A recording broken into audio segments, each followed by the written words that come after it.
There's a reason for the sunshine. We're looking at this year's Super Bowl ads, the good, the bad, everything in between. Joining us now is Colin Kampmeyer, who is the CEO of the marketing and design firm Colin Curtis.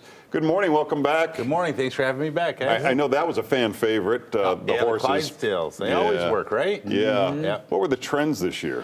Well, you know, if you think 2022 was all about crypto and electric cars, and then by last year we had the Taylor effect, a lot of products aimed at women, and this year, you know, snacks and foods and food service industry really led.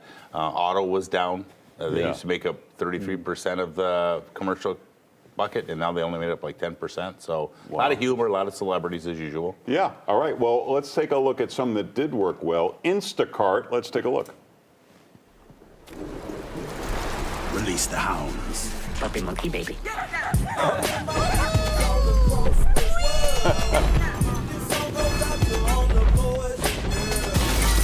yeah.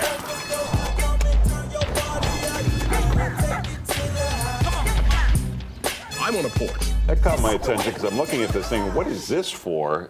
Why did that work, Colin? Well, you know, there's a lot. They're using a lot of the great iconic brand characters there, right? To you know, tie those brands into Instacart, and everything's fast moving, coming to you, and it gets the point across that Instacart has everything you need, and you can get it all there. So. How much must that have cost for them, though, to get all the trademarks for those characters? That's what I was thinking. Quite right? a bit. Probably not as much as the airtime did, but quite a bit. Yeah. Wow. All right. Next one, Michelob Ultra. Let's look. We'll do 2 Michelob Ultras. Excuse me, would you consider playing us? For the ultras. Oh, we're kind of at a high level. Fascinating. You guys sure you want this? Please serve.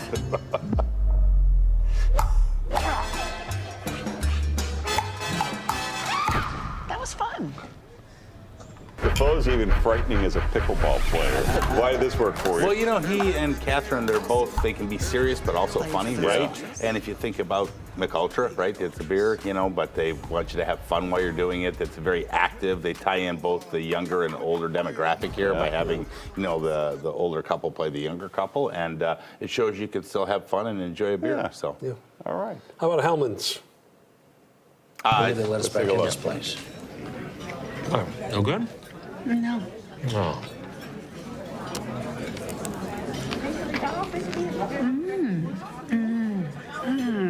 There we go. Oh my gosh. Oh, boy. So good. Oh, it is so. This one's real. Oh.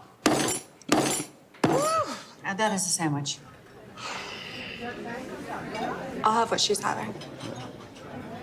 Well, we could see the punchline coming, but maybe the younger generation didn't. I don't know. Yeah, well, I think it's mostly aimed at the older demographic, right? And the message is simple, easy to understand, which is important in that fact. You know, bringing back a classic, right? And Hellman's being a classic, so they're using a classic scene, classic actors, and then they make a nod to the younger audience there with Sydney Sweeney at the end. So worked really well, I thought. All right, and in the most creative category, Hims and Hers. Let's take a look. Obesity is America's deadliest epidemic. This is America. 74% of us are overweight, and the $160 billion weight loss industry thrives on keeping it this way. This is America. This system wasn't built to help us. It was built to keep us sick and stuck. But not anymore. Hims and Hers offers life-changing weight loss medications that are affordable, doctor-trusted, and designed to fit your body, goals, and lifestyle. Join us in the Colin, fight why'd you for like a this healthier one? America. Well, you know, I was looking for some creative approaches, and not necessarily in the production here, but the fact that they're targeting obesity while we're all overindulging in food on Sunday. I thought was a really creative approach, right? And it's thought-provoking. It's kind of challenging the status quo, which you kind of have to do if you're trying to get people to think about an alternative to some of the major pharma choices that are out there. So I thought the whole approach was really creative. Yeah. All right. All right, let's look at some that didn't work, like Netflix. Let's take a look. Development of product quality and the profit maximization. First, let's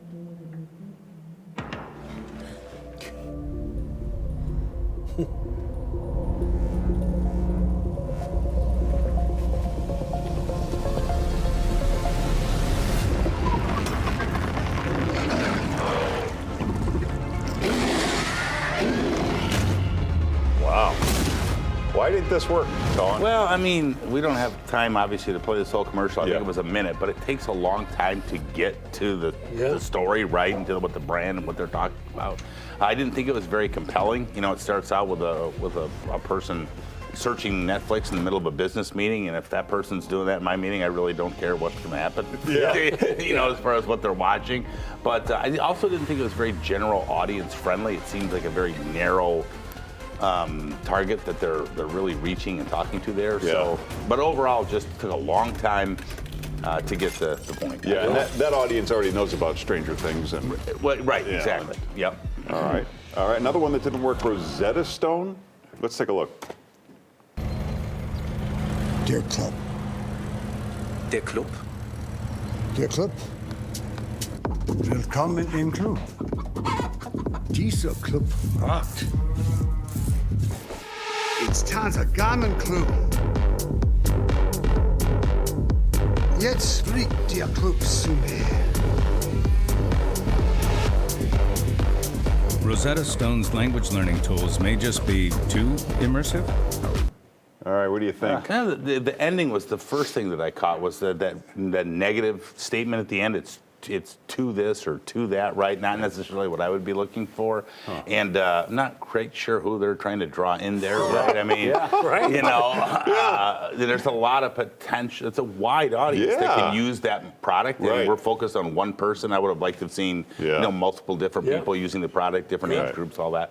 Yeah. All right, Pringles. Let's look at that ad. We're out of Pringles. Just blow in the can. Do it.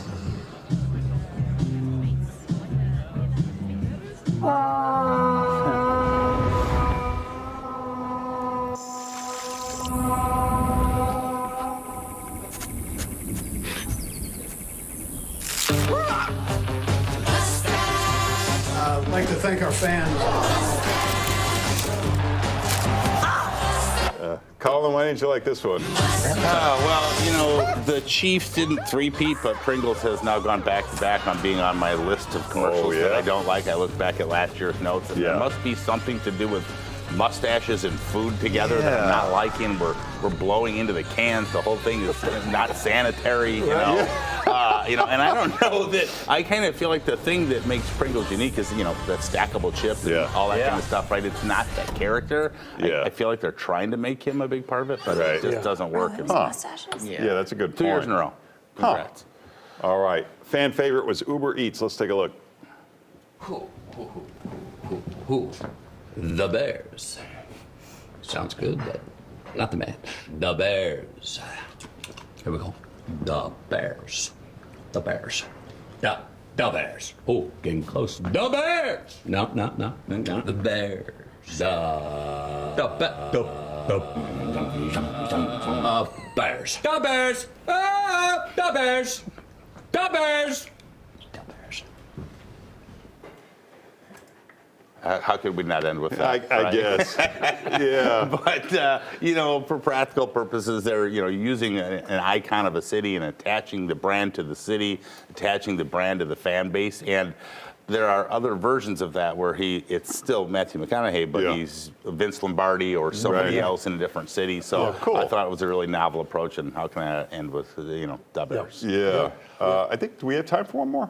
We'll do the Reese's one. Let's take a look. Reese's has big news.